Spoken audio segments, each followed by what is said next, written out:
Next is the pressure measurement. Now before getting into pressure measurement, let us first understand about the scales of pressure measurement. So students, we all know that our earth up to certain kilometer is surrounded by air, surrounded by atmosphere, and that atmosphere obviously is a fluid which is continuously exerting a pressure, a continuous pressure it is exerting on us. That pressure is called as the atmospheric pressure, and the value we can calculate, P is equal to rho gh. Now obviously the density keeps on changing with height, the gravity keeps on changing with height. So if we calculate this pressure at the sea level, that pressure is approximately 101.325 kilopascal or 1.01325 bar, or you can say 76 centimeter of Hg or 760 mm of Hg. So this pressure is nothing but the atmospheric pressure. So if I represent this as atmospheric pressure, suppose in the form of this line, this is our local atmospheric pressure line. Now in a scale, if I am getting the pressure in this line, so if I get down to the line of I will get one point where this pressure will be 0. Here the pressure is 101.325 kilopascal. If I decrease the pressure, if I get down into the scale, I will get one point where this pressure is 0. This pressure is called as the absolute zero pressure, and this line is the absolute zero pressure line, or you can call it as complete vacuum. This is complete vacuum. Okay. Now if I want to measure the pressure, there can be two ways. Either I can measure it with reference to this atmospheric pressure line, or I can measure it with reference to this absolute pressure line, absolute zero pressure line. So when I am measuring this pressure with respect to the atmospheric pressure line, this becomes gauge pressure. This is what we call as gauge pressure. And when I am measuring this with respect to absolute zero line, this becomes absolute pressure. I will explain you how. If I am getting up the line up to in this scale, if I am getting up with reference to the atmospheric pressure line, I will have a positive gauge pressure. If I am getting down, I will have a negative gauge pressure. Now let us suppose we are considering a point above atmospheric pressure line, suppose a point B, which is above the local atmospheric pressure line. So here we have a positive gauge pressure. How much positive gauge pressure? The difference between these two lines, between the local atmospheric pressure line and this point B. Now if I want the absolute pressure at point B, I will have to add the local atmospheric pressure. That means total absolute pressure at B is equal to local atmospheric pressure plus the gauge pressure of B. Getting this or not? Similarly, if I am considering a point A, suppose below this local atmospheric pressure line, this is a negative gauge pressure, or you can call it as vacuum pressure. If I want to measure the pressure at this point, at point A, so how can I measure? So this pressure at point A, the absolute pressure at point A is nothing but the total local atmospheric pressure minus this gauge pressure. Okay, so you can call absolute pressure is equal to local atmospheric pressure plus or minus of the gauge pressure. If it is positive gauge pressure, it will be positive, and if it is negative gauge pressure or vacuum pressure, it will be negative. For example, suppose the gauge pressure of a certain body is given as suppose 20 centimeter of Hg. What will be absolute pressure? So the 20 centimeter of Hg at this point, suppose the pressure is 20 centimeter of Hg gauge. If I want to calculate the absolute pressure, so the local atmospheric pressure is 76. I will add 20 into this, I will get total pressure which is 96 centimeter of Hg. This will be the total total pressure at this particular point where gauge pressure is 20 centimeter of Hg. Similarly, if the pressure is given suppose 20 centimeter of Hg vacuum, this was a positive gauge pressure. Now suppose if it is given that 20 centimeter of Hg vacuum, that means I have to get down from this particular line of local atmospheric pressure up to 20 centimeter. From this line I am getting 20 centimeter down. Okay, now what is left is this, which is nothing but total is 76 minus 20, which is 56. So the absolute pressure will become 56 centimeter of Hg. Getting this? That means the total absolute pressure is equal to total atmospheric pressure, local atmospheric pressure plus minus of gauge pressure. Now the very first thing, the pressure cannot be less than absolute zero pressure. The lowest pressure on the scale is absolute zero pressure. The pressure cannot be less than absolute zero pressure. Next, the local atmospheric pressure is 0 on the gauge scale. If we want to calculate it in gauge scale, the local atmospheric pressure at gauge scale will be 0. Next, pressure with respect to local atmospheric pressure is called gauge pressure. If it is above local atmospheric pressure, it is positive gauge pressure, and if it is below local atmospheric pressure, it is negative gauge pressure. Next, absolute pressure are measured with respect to absolute zero or complete vacuum. Okay, now the atmospheric pressure, as I told you, is 76 centimeter of Hg or 760 mm of Hg. Now, if I want to calculate it in terms of water column, how can we calculate? So, as I told you the conversion, rho into H is equal to constant. So, rho Hg will be equal to rho water into H water. Okay, rho Hg, as we know, is 13,600. Height, atmospheric pressure, height is 76 centimeter, is equal to rho of water is 1000 into height of water. So, if I want to calculate, I can calculate this height in terms of water column, and this will be equal to 10.3 meters of water column. Now, what does this mean? The 76 centimeter of Hg is equivalent to 10.3 meters of water column. I will explain you in detail this thing in case of barometer. Okay, and if I want to calculate this pressure in terms of kilopascal, then obviously P is equal to rho Gh. So, P total pressure is equal to rho, which is 13,600, into G, which is 9.81, into height. Height of the mercury column is 76 centimeter of Hg. Okay, so from this we will get the local atmospheric pressure as 101.325 kilopascal. Now, coming to different pressure measuring devices. So, the very first device is barometer. Now, what is a barometer? This barometer is used to measure atmospheric pressure. We can measure the atmospheric pressure with the help of this barometer. How? I will tell you. So, we have, suppose, a beaker which is filled with mercury. We have a tube which is first dip inside the mercury, and then we are keeping this tube vertically upside down. So, this mercury will rise up to a height h in this barometer, in this tube. Okay, now how can we calculate the pressure with the help of this height? And this height, under normal atmospheric conditions, this height is equal to 76 centimeter. Okay, that's why we call it as 76 centimeter of Hg. Now, what is the significance of this 76 centimeter and how can we determine this? So, let us consider two different points. Just understand this concept very carefully. This is the main concept of pressure measuring. In every devices, we will use this concept. Now, let us consider 2 points, point A and point B. Point A is outside the tube, which is under atmosphere, and point B is inside the tube at the same level. Now, as I told you in one proof, we have already proved that dP by dx is equal to 0. That means with respect to x-axis, that means at a same plane, the pressure remains same. That means the pressure at point B and at point A will remain same. Now, pressure at point B, which is outside the tube, is nothing but atmospheric pressure, PA atmosphere. This should be equal to pressure at point A, which is inside the tube. Now, pressure at point A is because of, first, this height of the mercury level. This mercury level will exert certain pressure at point A. Second, the small vacuum which we are getting here, this vacuum is called as the Torricelli vacuum. So, the small space we are getting, if that space is exerting certain pressure, that pressure will add on to the height of this mercury pressure. So, here total pressure at point A will be equal to PV, which is vapor pressure at the empty space, plus rho Gh of this mercury. Now, mercury is a substance whose vapor pressure is almost negligible, and this is one of the reasons why mercury is used in barometer. Because if we are using water is having certain vapor pressure, then we will have to add the vapor pressure of water there, and it will be the difficult task to calculate that vapor pressure.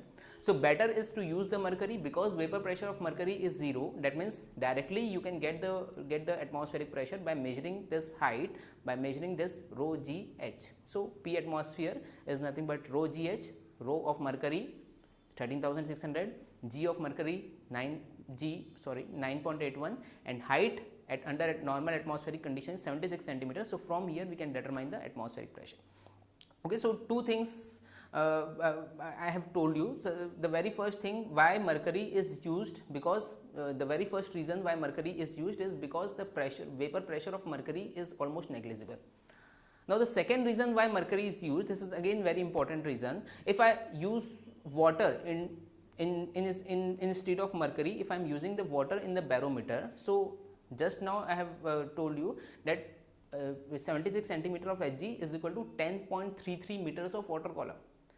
That means if I want to calculate the same atmospheric pressure with the help of water, I will have to use a tube of 10.33 meter. 10.33 meter, can you imagine? Almost 33 feet. Okay, so having this much tube, this much long tube is obviously practically not possible. So because pressure P is equal to rho gh, less is the density, more will be the height. More is the density, less is the height. So the highest density is of mercury, that's why we use mercury. So two reasons. First reason, the height we get in mercury is measurable because the density is very high. Second reason, the vapor pressure of the mercury is almost zero. So we don't need to calculate the vapor pressure in this particular area of Torricelli vacuum. Now next device is a piezometer. Now piezometer is a very simple device of pressure measurement, and we can measure moderate pressure with the help of this piezometer, and generally which is used in the in pipes used in the industries, in a very simple construction. So what we have to do, suppose we are having a bulb in which the pressure is P and we want to measure this pressure. So what I will do is I will put a tube in it, obviously greater than 10 mm. If you remember previous unit, I told you we will use a tube in it, and because of this pressure P, there will be a rise in height of that particular fluid whose pressure is to be measured. Now we can measure this rise in height. This is nothing but pressure head H, and this H is equal to P by rho g, and with the help of this we can determine the pressure. This is nothing but piezometer, and this head H, which is P by rho g, is nothing but piezometric head. Next device is the simple U-tube manometer. Now how to use this device? So here we are having a U-tube, a tube which is shaped in U, and we are having a mercury filled in it. So initially obviously the level of mercury will be same. Now suppose we want to measure a pressure of a football, or suppose a bulb which is having a pressure P. If I want to measure the pressure of this particular device, I will connect this to the U-tube. Now what will happen, this, because this is having a pressure which is greater than the atmospheric pressure, so this will push this mercury down, and there will be the difference in level of mercury at both sides of the limbs of this U-tube. Okay, and let's suppose the difference in the level of this mercury is, let's suppose x, and the distance between this tube and the highest level of mercury is, let's suppose, y. Now how can we measure this pressure with the help of this U-tube manometer? Okay, so same concept we have to apply. We have to equate the pressure at the same level. So at this particular level, at the lowest level of mercury, we are equating the pressure. Now how to measure this pressure, pressure at this particular level? So here the pressure at the bulb is PA, so here the pressure will be PA plus the fluid A up to a height of x plus y. Getting this? That means rho g into x plus y, where rho is the density of this fluid A. So PA plus rho A g x plus y, this should be equal to here in this limb, in this particular limb, that pressure at the top is atmospheric pressure. So this will be equal to P atmosphere plus the fluid, the manometric fluid, the mercury is filled up to height x. So this will be rho B g into x. So P1 plus rho A g x plus y is equal to P atmosphere plus rho B g x. So from here we can determine the value of this P1, and obviously this P1 will be the absolute pressure. Why? Because we are considering the P atmosphere. If I eliminate this P atmosphere, if I consider P atmosphere as 0, then I will get the gauge pressure here. Now second case, suppose the pressure inside this bulb is a negative pressure, is a negative gauge pressure or a vacuum pressure, and if I am connecting this to the same U-tube manometer, now what will happen? Now because this is the gauge pressure, so the level of mercury will rise here. Now let's suppose the level rise here by an amount, suppose x. So we have the fluid A up to distance y here, and below that we are having the fluid B, which is up to distance x, and that x is actually the difference between the level of mercury between the two limbs. Okay, so here also what we have to do is we have to calculate, we have to equate the pressure at this lowest level, So what will be the pressure at this level? So here the pressure is P1 plus rho A g y plus rho B g x. This should be equal to P atmosphere. Here the pressure is just the atmospheric pressure. So P1 plus rho A Gy plus rho B Gx is equal to P atmosphere, or you can say P1 is equal to P atmosphere minus rho A Gy minus rho B Gx. That means this, obviously, as I told you, this will be the vacuum pressure, pressure below atmosphere. So this is how we can calculate this pressure which is below atmospheric pressure. Next is the differential U-tube manometer. So as the name suggests, this differential U-tube manometer is used to calculate the pressure difference. If we want to calculate the pressure difference between 2 points, we can use this differential U-tube manometer. Now how is it used? Suppose we are having a pipe in which, suppose the water is flowing having density rho W, and we want to calculate the pressure difference between 2 points. This is point 1 and point 2. We want to calculate the pressure difference between 2 points. So what we will do is, we will put a U-tube manometer between these 2 points, point 1 and point 2. Now obviously the pressure is, the water is flowing from P1 to P2, so obviously the pressure at P1 will be more than that of P2, then only we can have this direction. Okay, so because P1 is greater than P2, so this will push this mercury level down, and there will be the difference in mercury level, and let's suppose that difference in mercury level is X. And let's suppose the difference between the level of this, between the center of this pipe and the topmost level of this mercury is, let's suppose, Y. Getting this or not? Okay, now same thing we have to do. What we have to do is, we will equate the pressure at the lowest level. So here we have the pressure P1 plus, here the density, here we have the water column up to height of x plus y. Okay, so plus rho W G x plus y. This should be equal to pressure here, which is nothing but P2 plus rho W G y, the water is up to distance y, then we have the mercury, plus rho M G x. Getting this? Or you can say P1 minus P2 is equal to rho M minus rho W into G into x. This is how we can measure the pressure difference. Okay, what you have to do is, you just have to equate the pressure at the lowest level. Lowest level में सिर्फ और सिर्फ हमको pressure equate करना है, nothing else. Now what if we want to calculate in terms of head? So H1 minus S2, as we know, will be equal to P1 minus P2 by rho G, and we want to calculate in terms of head of the flowing fluid, in terms of head of water. So we will divide it by rho W into G. Okay, so dividing this by rho W into G, we will get what? Rho M by rho W minus 1 into X, where X is the difference between the level of mercury, level of manometric fluid. Okay, so you can remember this formula. This is very useful formula, will be useful for you in solving numerical. H1 minus S2 is equal to rho M by rho W minus 1 into X. Okay, so you can say this del P is equal to rho W G into del H, where del H is the differential pressure head in terms of flowing fluid. Okay, now there are certain conditions which are essential for such differential U-tube manometer. The very first condition for this particular manometer is, the density of the manometric fluid should be greater than that of the density of flowing fluid, then only it will settle down. That means rho M should be greater than rho W, first thing, and second thing, obviously the two fluids should not intermix. Okay, so this is how the differential U-tube manometer works. Now there is another form of this differential U-tube manometer, which is the inverted U-tube manometer. And this inverted tube manometer is generally used to measure low pressure difference. The previous manometer, differential U-tube manometer, was used to measure high pressure difference. This is used to measure low pressure difference. Okay, so what we will do here is, we will put the inverted U-tube here, and obviously the pressure at point P1 is greater than that of the pressure at point P2. The liquid is flowing from P1 to, from point 1 to 2.